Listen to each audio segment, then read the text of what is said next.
Hello. Welcome back to Life After Plus One. I'm Leanne, your podcast host and your single parent mentor and coach. And today I'm having a great chat with Faye from Living Well with Faye.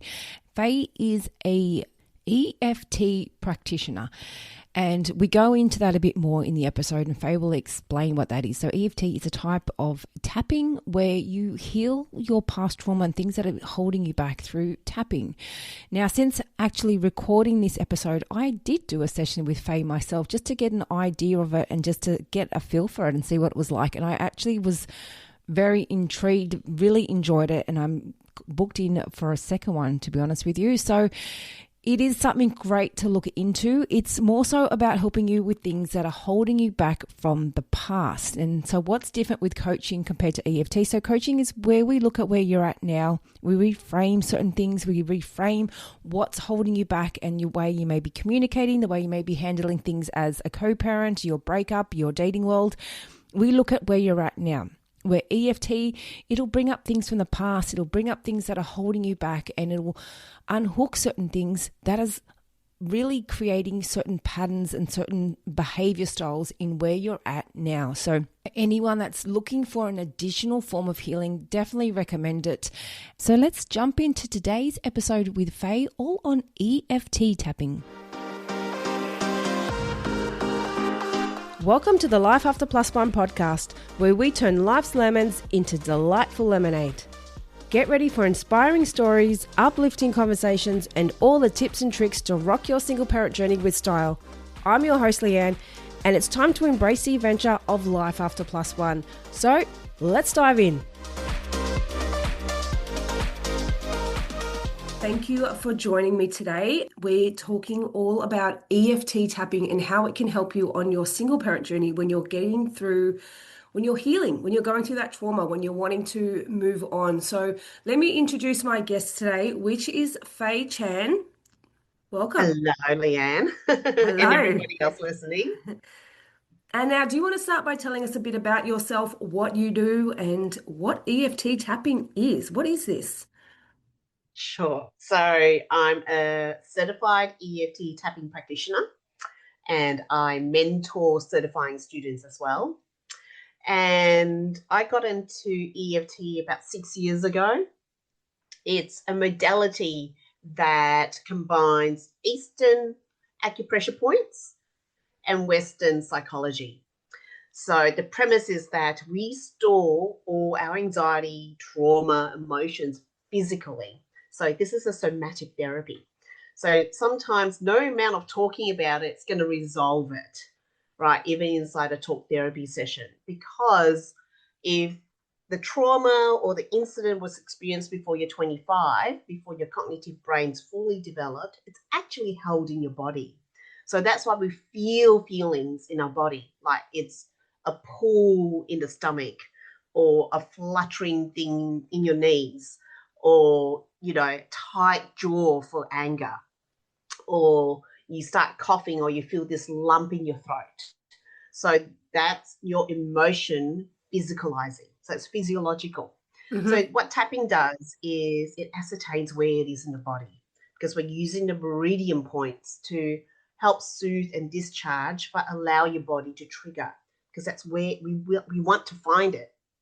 And when we find it, we've got techniques in how we can unhook it, because what usually is underneath is held by strong emotion, strong memories, and strong incidences, right? And that's where the emotion conjures up. And that's how we identify it through the body, because it's somatic, and help the clients unhook and discharge it. Mm-hmm. So that's why it's tapping, because we use our fingertips to pulse on certain points along our body, and the whole algorithm of the points has been clinically tested. That's why it's called clinical EFT.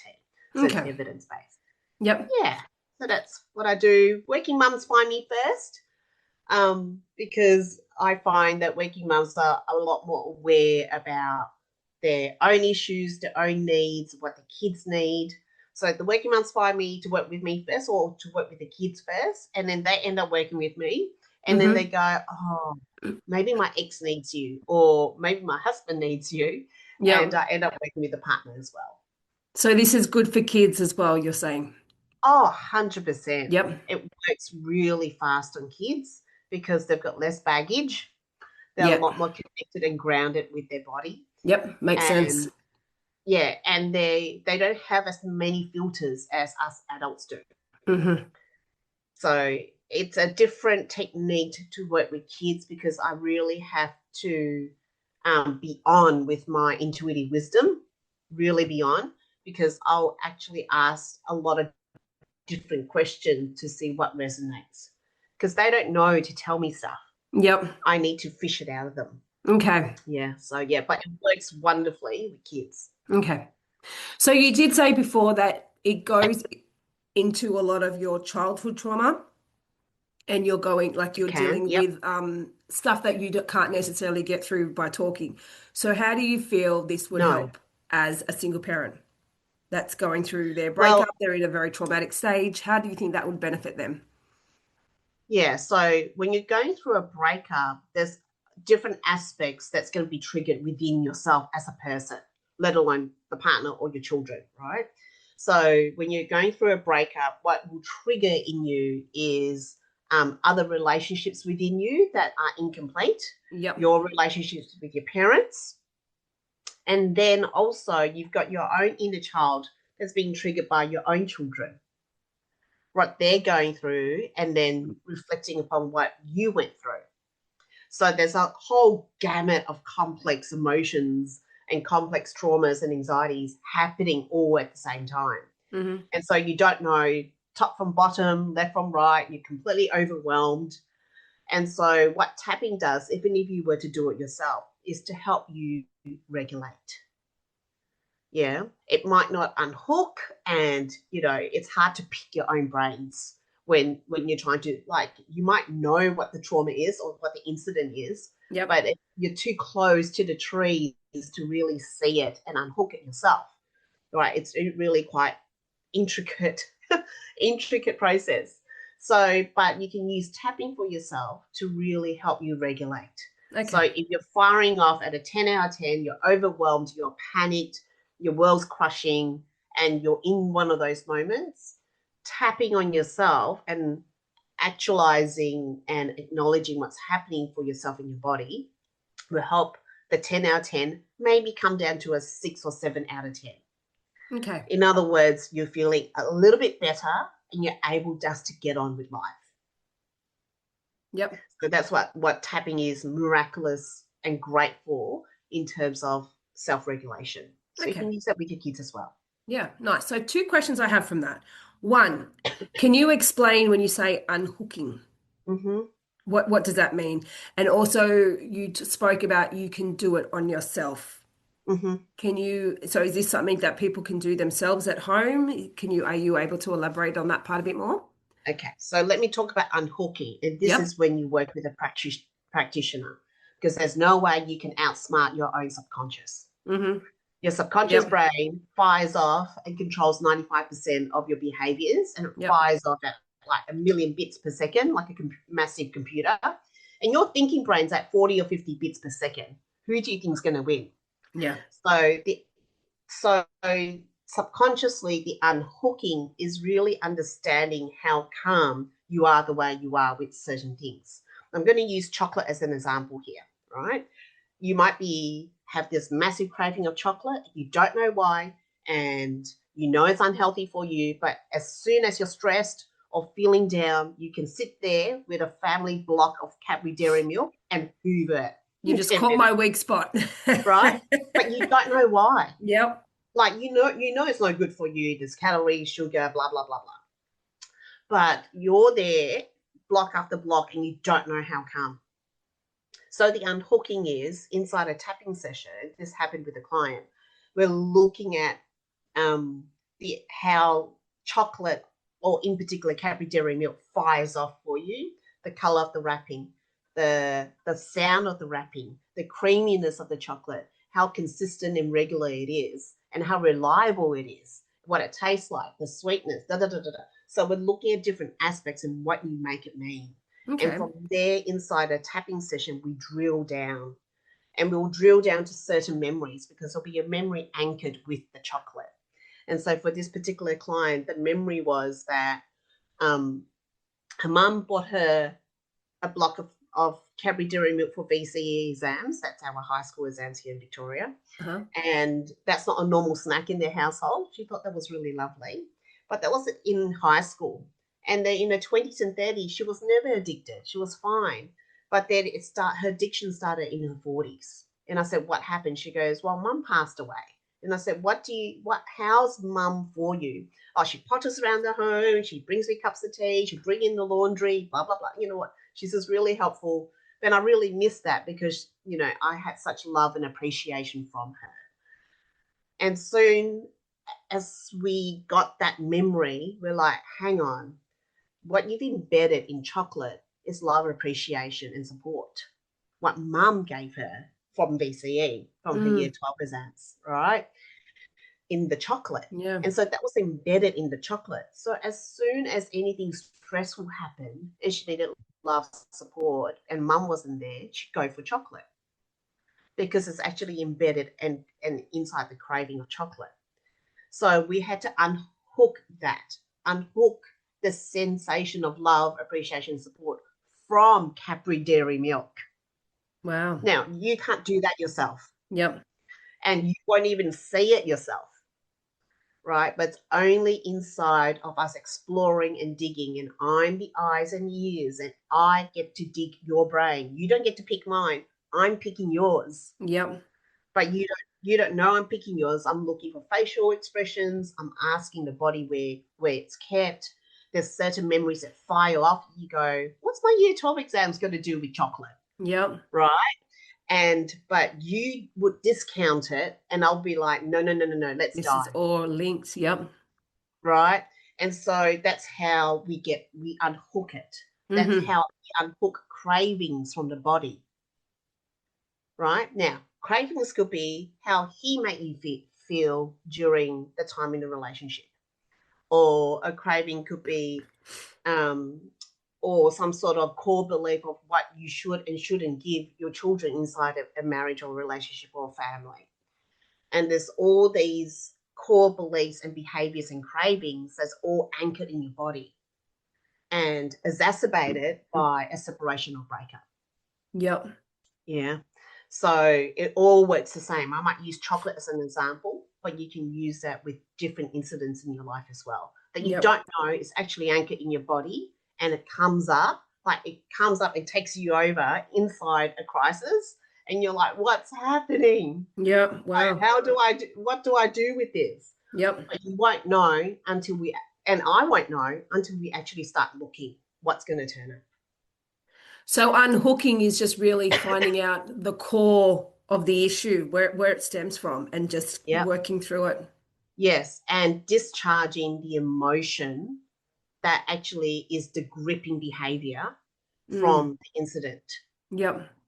Right? Because the incident's the incident. Like it's the circumstance. There's always an underlying issue. Yep. Right? But what's underneath it is all the intense emotion that's hooked up to it that comes up every single time the body's reminded of something.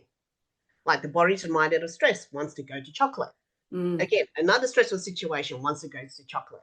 So the body's reminder of stress or separation or whatever it is, and it'll hook you like a noose towards a behavior. And you're going, I can't stop this. I don't know how to stop it. And you don't, because it's in your subconscious brain. It's fired off before you've even thought about it. So to stop that, you're saying that's where tapping comes in? Yes, with a practitioner, with a very trained practitioner for trauma and anxiety. Yeah, that's where tapping comes in, not by yourself. You can't possibly unhook that yourself. Yep. But that's where tapping comes in, where we need to dig. You come to me with the 10% of the iceberg above the water going blah, blah, blah, blah, blah, this is happening. Yep. And then we start diving. Yep. And I don't know what I'm going to find with you. And you won't know either, but I'm there guiding you, facilitating it. So when you're doing this, are you tapping at the same time, or are you asking questions and then you tap at a separate session? Or is it all done? No, we're tapping. We're tapping and asking. Okay. So I teach my client, and it's online, how to tap. So there's certain points, and I do the scripting, the talking, and you repeat after me. And it'll sound something like this. Even though I'm really hooked on chocolate and I don't know why, I've got this craving, this pull in my chest. It's a 7 out of 10. And all I do is want to eat the whole block. That's all I want to do. I love, support, and accept myself. And you repeat after me, but you have to say and actualize it. And then things might be coming up for you, but I'll stop you in the middle of it and go, what's coming up? Is there any other memory showing through? Is there something random? Are you getting a thought? Are you getting an insight? Are you getting some words coming to you? So we're tapping through all the body points, and I'm scripting for you. But at the same time, I'm watching, I'm listening, I'm hearing, I'm taking notes, I'm ascertaining patterns. And it's like a coaching / tapping session. Yep. So it's clinical EFT that I use with all the different techniques that's underneath that supports that. But at the same time, if I'm on, like my energy fields are connected to your energy fields. And sometimes I'll sense something and I'll actually go trust it and I'll go, did something just come up for you? Because, right? And then they'll go, yes, how did you know? I'm like, tell me about it. And then that will lead us somewhere else. So we daisy chain along the way. Yep. And so that's how it happens inside a tapping session. So I'm tapping along with you, you're following me, and I'm scripting it for you because you're repeating it after yourself. So when you're saying you're following, is this like when you're coaching or when you're teaching or when you're actually doing it with someone? Like, are they tapping themselves too? Is that what you mean? They're tapping themselves too, right? And they're following me. Okay. And I'll say things like, I wonder where it's kept in my body. And then you say, I wonder where it's kept in my body. I'm asking my subconscious to point to it. I'm asking my subconscious to point to it. I wonder what memories underneath that. I wonder what memories underneath it. And because you're asking yourself and you're saying it back to yourself, your body will answer the question. Yep. And I wonder if I'm taking this on, whether it's actually mine or whether it's actually somebody else's. Got it. And then they'll go, oh, it's my mum's. Wow. I'm like, okay, what is it about your mum's blah, blah, blah, blah that you're taking on here? Because a lot of behaviors, a lot of the things, they'll go, actually, it's not mine. The way I have to be, the way I have to do things, the way I have to appear, it feels like it's mum. It's not me. So I'm unhooking mum from them. Yeah, wow. Right? But it's inside the inquiry, inside a tapping session like that, that you get the answers come up.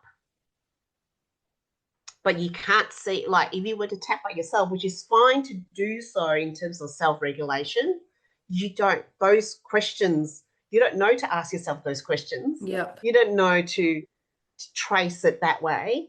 You just know how to inside tapping for yourself, even if you follow along one of the videos that I do on YouTube or anybody else's videos. There's plenty, thousands on YouTube, right? Even if you were to tap along to a video with the tapping points and still repeating it to yourself, it's just general and global, yeah? But it does still help you regulate and balance your energy centers. Because as long as you're tapping and talking or repeating or reading a script or even listening to a meditation whilst tapping, it's working. It's helping you regulate. It's helping you rebalance. It's helping the system restore. So at least it'll help you feel better for the moment. It's fascinating. That's what it's for. Yeah. So you're not tapping them at all at any time. It's always them doing it themselves, or correct. I work 100% online. Right, and so I teach the clients where to tap, and they follow me. So as you're looking at me now, I'm tapping. Yeah, that's all I'm doing with the client. They're following me, and they're tapping on themselves. Yeah. And they're asking, they're sensing, they're in their zone, they're feeling zen, or all of a sudden a memory comes up and they're like flooding. They're like, oh, right. And I'll go, what just came up? Yeah. And I'll hold the space for them to tell me what's turned up. Now, you don't have to tell me what it is. Like there's certain techniques where you don't have to, if you don't want to say it, you don't have to, right? But most clients do want to. They go, this memory came up. I remember being abused when I was 11. This all happened, but then everybody else knew about it, but nobody else said anything about it. I'm like, okay. So I'm like, is the angst about the abuse or is the angst about not being supported? Because usually inner wounds are all about emotional support not being there. Yeah. Right. So, but I'll know to ask those questions and ascertain whether I need to go with the client into the memory when she was abused or need to go into after the abuse has happened that everybody knows, but nobody spoke about it. Yeah.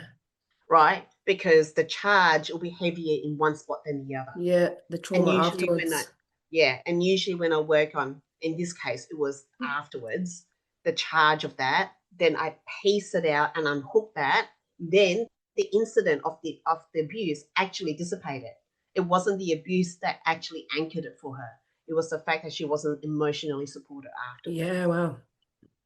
Right? Interesting. Now, it happens inside a session.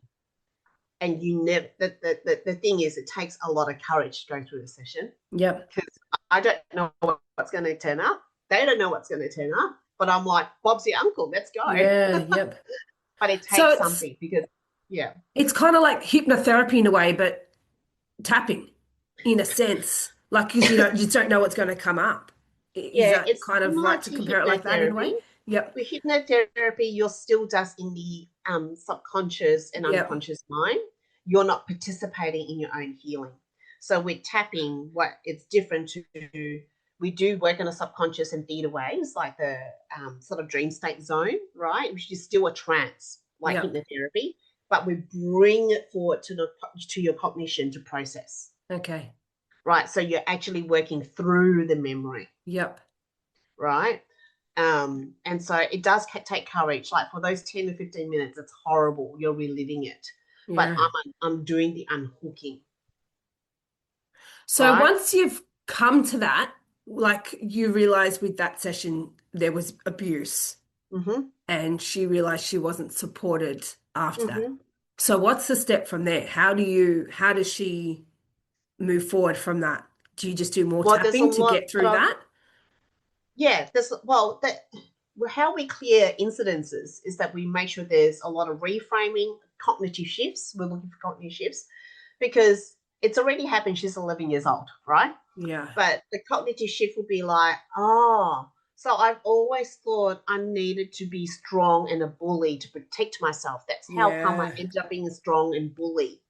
And it's like, I don't need to be that anymore. Like, and then we do sort of like a healing round where you go back to your 11-year-old and as the adult now in 2025, going back to your 11-year-old self and actually going, it's actually okay. I'm going to be here right here beside you, like we do that sort of completion. Yep. And then as the adult, you're reframing it. And so inside the tapping, that's where the rewiring happens, right? And where we're rewiring the incident or the trauma itself. Yeah. So that you're really complete and actually accepting of it. Yeah. Right. And also go, oh, fruit. So that incident has driven me to be the woman that I am. So it's driven me to be not like to look like a bully, to look like a man, to protect myself because nobody else did. Yep. And it gives a lot of alleviation to go, oh, no wonder my life turned out the way it did. Do you know what I always say when people are like really mean and nasty and bullies? I always say there's some underlying issue there. There's something that they've been through that they're masking that they haven't dealt with. Yeah, and they have to survive that moment. Yeah. And their life is given by that moment. Yeah. Yeah. So when you discover that, it actually opens up new possibilities. Yeah, okay. Because then you go, oh, I can forgive myself and forgive everybody else, and I'm actually okay. I don't need to be that way, but actually unhooked and rewired don't need to be that way. Then it's like, well, the world's your oyster. How do you want to be now? Yeah. And then you might find yourself going, I actually want to wear more dresses. I actually want to be more softer. I actually want to be more feminine. I want to be in a partnership where I'm held rather than me to be my masculine and doing all the time. Right. So it's not about how do I go on, but it's about a completion of what's driven you, the anxiety, the trauma, the whatever that's created who you are, that you no longer need to hold on to it because it doesn't serve you anymore. And then so a new leaf begins, a new chapter begins, and you don't know what's going to open up, but you're probably a lot more fulfilled and joyful and at peace with yourself. Yeah, I love that. In a way, it's similar to coaching what I do, but what I do is I just focus on where they're at now. I don't go back. That's more like what you do, or psychologists and stuff. But with my coaching work, it's just where are you at? How can we reframe this? Yes. But no, I love this concept. So how long are your sessions on average? How long does it take to do this? Per session, it's between 60 to 75 minutes. Oh, okay. Yeah, but for something deep-seated, it might take anywhere from 7 to 10 sessions, but it's permanent. Like the change is permanent. Yeah, wow. Yeah. And not only do you see the change, then the feedback from people around you, they see the change. Yeah, something's been lifted. You look different. Yeah. Or what have you been doing? It's like, I've never seen you get up and dance before. Like, why are you so emotional? Like, why are you so joyful? Yeah. But people will start seeing different things about you because you're no longer controlled and gripped by that. Yeah. So I know with certain things, like for example, if someone's to go get counselling or something, they're not going to get the same outcome if they're hesitant or they're not going in with the right attitude. Does that work the same with what you do? Like, do you get people that come in and doubt it? No. Yes and no. I do get a lot of skeptics. Yep. But they're willing to try. Yep. Yeah, because anyone who's skeptical, well, I mean, there's 300 plus clinical studies out there for EFT tapping. The evidence is there. It is science. It is backed by evidence. Like, there's no argument to it. I'm like, go Google it, right? Yep. And so if they don't believe in it, then it's a belief. It's a belief thing. I can unhook beliefs. Yep. Only if they're willing to turn up and actually tap with me. Because some people don't want to give it up. They need to be right. They don't want to give up being right. That's a common trend these days, isn't it? So they don't turn up because it's too scary to turn up. Yeah. Well, I get to pick your brains. You don't get to pick mine. You haven't, like, it's scary what's going to turn up. But it's the same. I get that a lot too. I get a lot of no-shows, and it's sad, it's disappointing because you know it's only going to help them. Yeah. But it's facing the unknown is very scary, isn't it? It is. I had a client once tell me, she goes, you know, at the psychologist or the psychiatrist, she goes, I can get away with it because I can pretty much manipulate what I want to say and what they want to hear. Oh, wow. She said that. And she goes, but inside a tapping session, I can't because it's what the body shows you. Right. So, and so it doesn't mean that if you've got a core disbelief and you don't want it to work, it makes my job harder because I have to break down that disbelief first because otherwise I can't do my work. But if you're adamant that it doesn't work and you don't want it to work, then why even turn up? Oh, so if someone is doubting you, you've got to work through that before you tap into anything else. 100%. Yeah, okay. 100%. Like, especially with little kids that go, I don't want to do this. Mum made me. Oh, yeah, I of course. would go, even though Mum's making me do this, I don't even know, Faye. I'm still okay and still all right. I'm still okay, still all right. And then at the end of what we call the setup statements, they've dissipated. I know they've dissipated. They're feeling relaxed. Yep. Yeah, because I've busted through that already, right?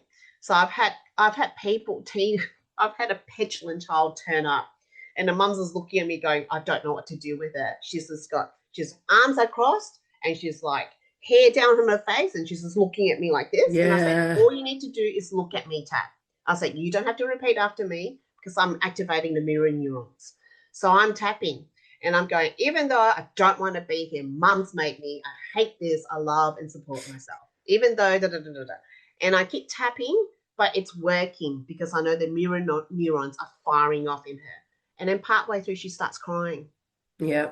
And then mum's looking at me on the screen. I'm like, why are you crying, darling? She goes, because I'm dumb. I'm like, why are you dumb?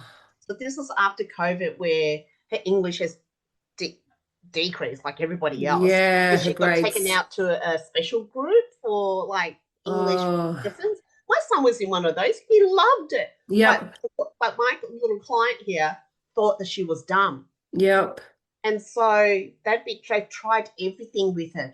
She'll come home in a foul mood. They'll try reward. They'll try punishment. They try this and that. Nothing fixed her.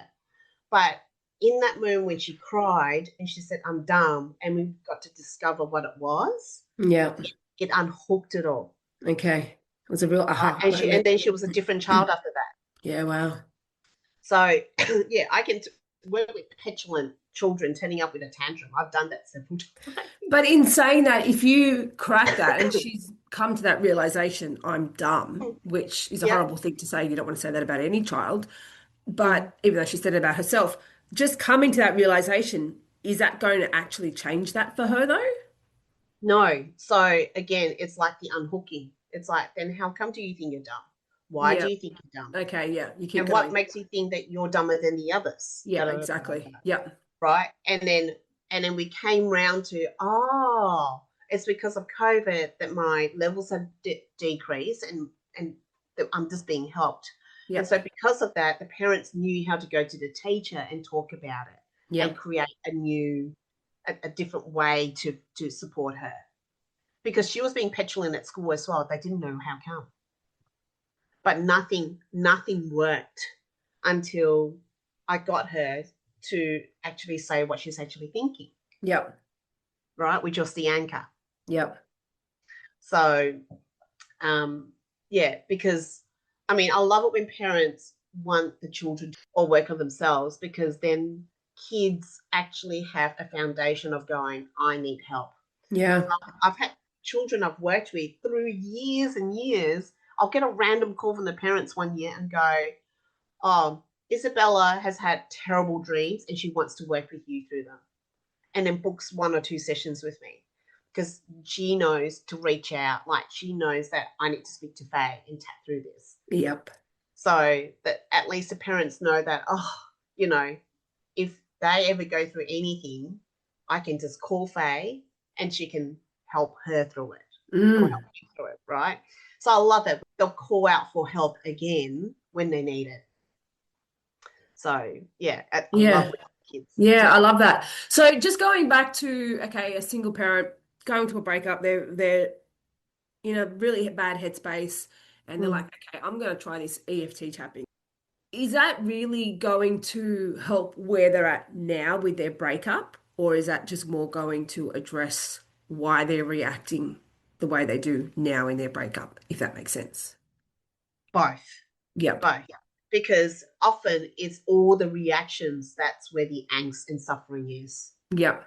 Right. And you don't really know how come you're reacting the way you're reacting. You just know you're reacting. And so if you get to the source of it and unhook it, then it doesn't trigger. So even though you're still dealing with the admin, the divorce papers, the blah, blah, blah, and, the courts and what have you, you're not being triggered. You can just go through the motions because it's the suffering and the emotions that make it worse. Yeah. Yeah. And I'm actually supporting someone who has been through a breakup, but now has repartnered, but the partner's still going through his divorce. Yeah, okay. And it's triggering stuff for her from her divorce. Yep. Right? Because it wasn't complete, even though life was gone. Those unhealed wounds. So she's there going, oh my gosh, like I'm being triggered, reactivated, I'm fired up and I'm upset and all these stuff is coming up for me. How do I deal with it? Yeah. And she can't be there to support her partner because she's like going through her stuff. For her own. Yeah. Yeah. Yeah. Yeah, I love that you mentioned that because that is a big thing I see a lot when single parents, they break up, they get divorced, and they just jump from relationship to relationship, and there's no healing, there's no stopping and thinking about what they've been through, and then Mm, eventually they just crash and burn because they've done yeah, nothing to heal those wounds in between, and they just think yeah, jumping into a new relationship is just going to make it better when actually quite often it just makes it worse. yeah. And your body will activate again and again and again Yeah. because and it will start sending you signs that it'll make yourself sick, or all of a sudden your hip starts aching, or something that is unresolved in your body, it will exacerbate Yeah. because that's actually where the emotion's kept. Okay. It's your sign to say, stop. Something's not right here. Yeah, gotta listen. Hmm. Yeah. Yeah. But do you get many people that like that openly come to you and say, I just want to deal with the past, or they just more so want to look at now and then that just randomly comes up?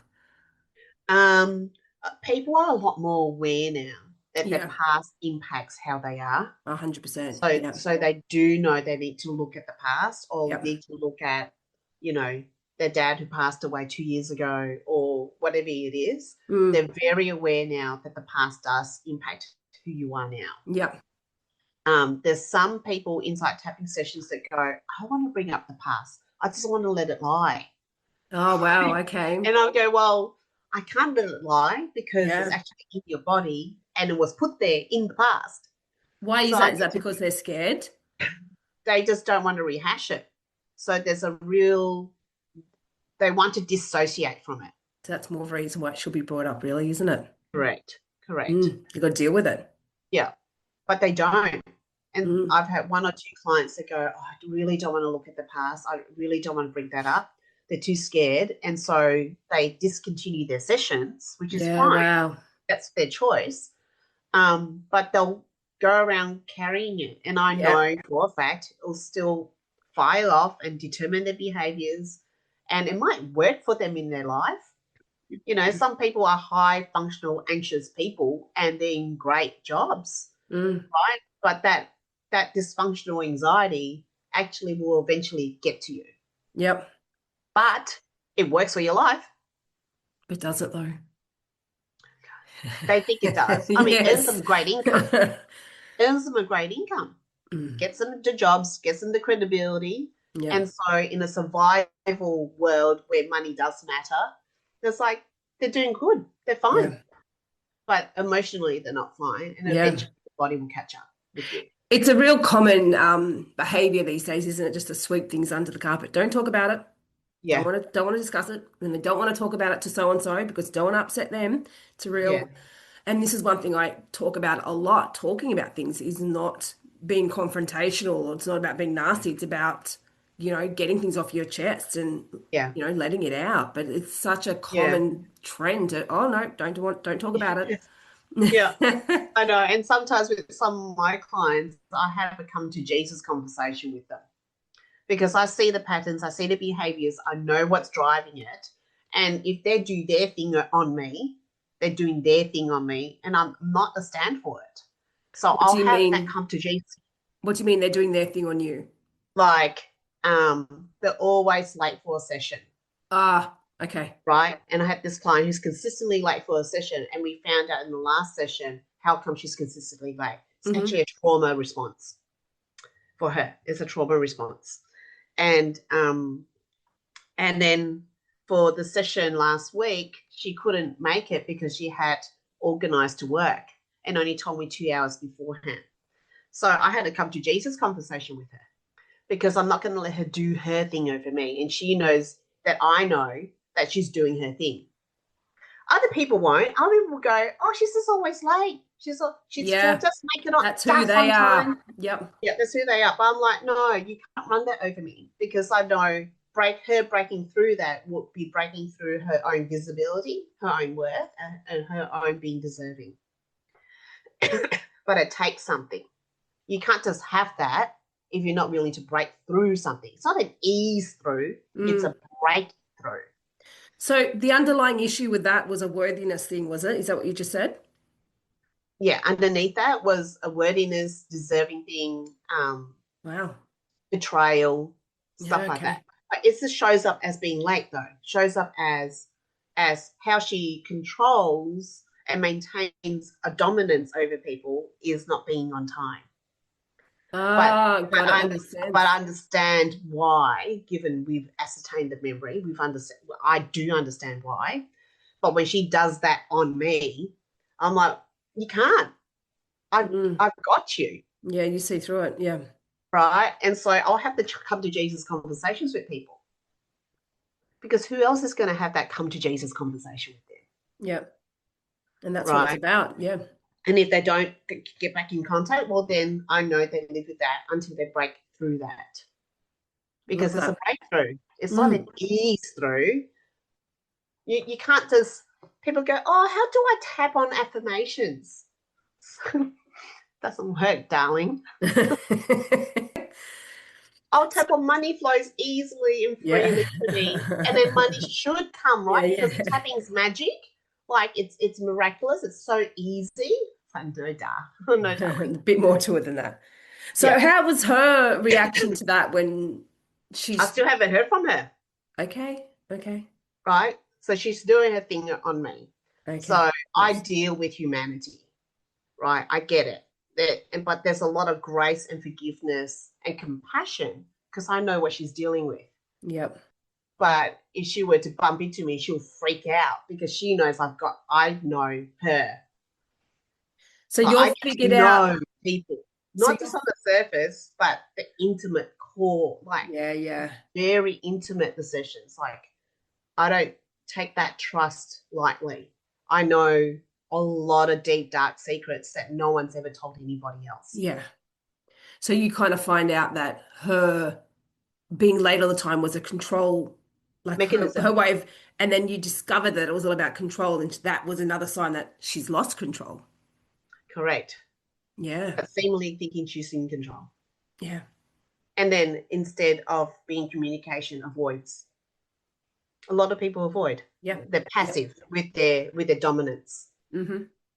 So thing is, in my position, I get to see it all the time. So I can't remain angry or or begrudgingly hold something because I do have the compassion for people. Like I see a lot of stuff and feel a lot of stuff and know a lot of stuff. Yeah.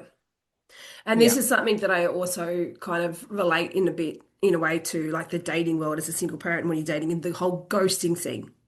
And people Ah, avoid and they just run and hide and they just disappear off the face of the earth like you didn't exist. It's mm, like, it's not yes. you, you haven't done anything. There's something going on in their life, and that's how they handle stuff. And, Yes, 100%. maybe it's a similar issue. They've lost their control or who knows, but there's some underlying issue. And this Yeah. is who they are, and that's how they handle their stuff until they actually heal it with someone like yourself or do something to get through that. Yeah, exactly. Exactly. But Yeah. it is their journey Yes. and they know that they can still reach out to me, but they have to get over themselves. Like they have to get over something to be able to do that. Mm. Yeah. Yeah. So when someone comes to you, like for a first session, do you go straight into it, do you? Or do you just start with is it a basic intro? Like, how do you just dive into it? Do you find out I about their I background do, first? yeah, have a chat, find out what they want to tap about, the 10% of the iceberg that they come to me with, right? Oh, so I they've got a topic that they want to discuss from the get-go. Usually it's a topic. Usually Yep. it's like, oh, it's about my past, it's about my son, or it's about, I don't seem to be getting all the interview. I get interviews, but it never goes anywhere. There's something must be up there. So they'll know a certain thing that they want to work on. And so we have a discussion. I show them the tapping points. They tap through a gentle exercise with me, and then we go straight into it because they need to understand how a tapping session works for them. It is experiential. Mm.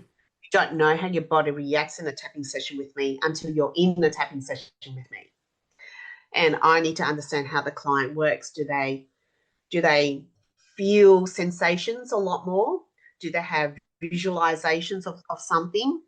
Do they hear words? Does memory pop up for them? Do they not like to be asked what's come up? Do they just know how to interrupt me and say, oh, Faye, this memory's just popped up for me? So there's a lot of workings that and getting to know the client, and the client gets to know my style of tapping and how tapping works for them in their body. That's pretty much ascertained in the first few sessions. Okay. But we go straight in. There's no gentleness about tapping. I mean, there is gentleness about tapping, but it's like, well, I don't like talking about the weather. No. I like to talk about that's surface-based conversation. Yeah, the mud cake that's underneath, or the dressing of, the fondant, the sprinkles, the candles and stuff. When I'm like, no, it's mud. It's not even mud cake like chocolate. It's mud like dirt. We need to get straight to the dirt. Yep. Right. And so it's punchy. It can be full on, and you feel like you're being hit by a spiritual bus at times. But I mean, that's what conscious healing and tapping's about with me. Yep. And so do people normally book a set amount of sessions with you, or they just keep going until they feel like they've kind of got to the core of the issue? Both. I have both. I have people that work with me through packages, and I've got a 3-month package, and it's a month-by-month thing. Or people just buy packs of sessions from me. Okay. Yeah. So you would suggest a month in between, or is that just how you do it? 3-month package, you pay month to month. But at the start, I would, because I can capitalize on a momentum of what's happening, I will suggest weekly sessions, right? And then we can push it out to fortnightly. Yeah, okay. Yeah, because even if it's a fortnight at the start or 3 weeks in between sessions, it's too long between lunch. It's way too long. Because by the time I try and unhook something, your brain can outsmart me so quickly. And then if I'm not catching it in the next week, it's had 2 weeks to reform a different survival route. Yeah. Yeah. I've had a client tap with me about chocolate, different client. And then in the session itself at the tail end, she goes, how about baking? I'm just like, I just saw her survival brain jump because I shut off chocolate and jumped to baking. Because your brain's a survival brain. It's not a joyful, fulfillment, happy brain. It's there to survive. Yeah. And so when one aspect, chocolate, is shut off, she's like, oh, how about baking? I can bake slices. I'm like, whoa, no, we're tapping on baking the next week. So I don't understand how that comes up though. Is that just something she's passionate about, or is that what you mean by that? No, it's something that the brain wants to maintain her sugary cravings. So when chocolate and as an avenue to sugary cravings has been shut off, they'll find another way. Okay. It's just like when people give up smoking, they take up alcohol. Yep.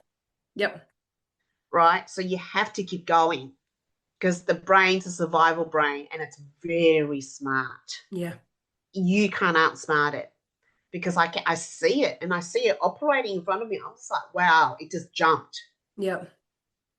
There's like, you can't give up then. You can't go, oh, problem solved. I don't have a hankering for chocolate anymore. I get to say when to have chocolate, not because, I'm walking down the aisle at Coles and it's all this purple firing off at me. Yeah. Right? And you go, yeah, but then you've gone to Twisties.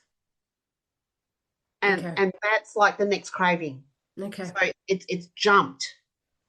It's trying to outsmart even me. Even the tapping itself. So, yeah, people don't understand how clever the subconscious mind is. It's such a supercomputer. Yeah. Fascinating. I'd love to have a session. So where do people find you, and how do they, if someone's listening and they want to jump on board and get some EFT tapping, how do they locate you? Search me. You can look Faye Chan EFT tapping on Google and then all my stuff should come up. My Instagram and Facebook handles is Living Well with Faye. That's all one word. That's how you find me. Just Google me, and I've got a lot of web presence. Excellent. And I'll put all those details in the show notes as well for anyone listening that wants to reach out to Faye. But did you have anything else that you want to add before we sign off? Just tap and breathe. anytime, anywhere, right? So even if you were to be watching TV or brushing your teeth, right, you got one hand free. Oh, really? So you say it just helps just doing that? Just helps us doing that, because as long as you're tapping on a meridian point, it's working. Okay. And you never know what you're feeling or sensing or what's happening around you that your body's firing off. So if you were to tap, it will at least help rebalance you in that moment. So it's a great tool to have at any time. Yeah, fascinating stuff. I'm very interested to learn a lot more, and thank you so much for being on board. Lots of great information there. And as I mentioned, if anyone is interested in reaching out to Faye, jump onto the show notes. Her details are there. So thank you, Faye, for being on board. It was My very absolute informative. pleasure. I really enjoyed the conversation. Yes, me too. Me too. Anytime. So thank you again, and thank you all for listening. And I hope you all got something from this episode. And until next week, I'll be in your earstand. Thank you for joining us on the Life After Plus One podcast. If you loved what you heard today and looking for some further support, then jump onto our website, lifeafterplusone.com. Plus, don't forget to check out our Instagram page for further resources and inspo. You can find all the links in the show notes. And remember, you're not alone on this path. I'm looking forward to seeing you on the next episode. And in the meantime, keep thriving, keep growing, and keep exploring your amazing life after plus one.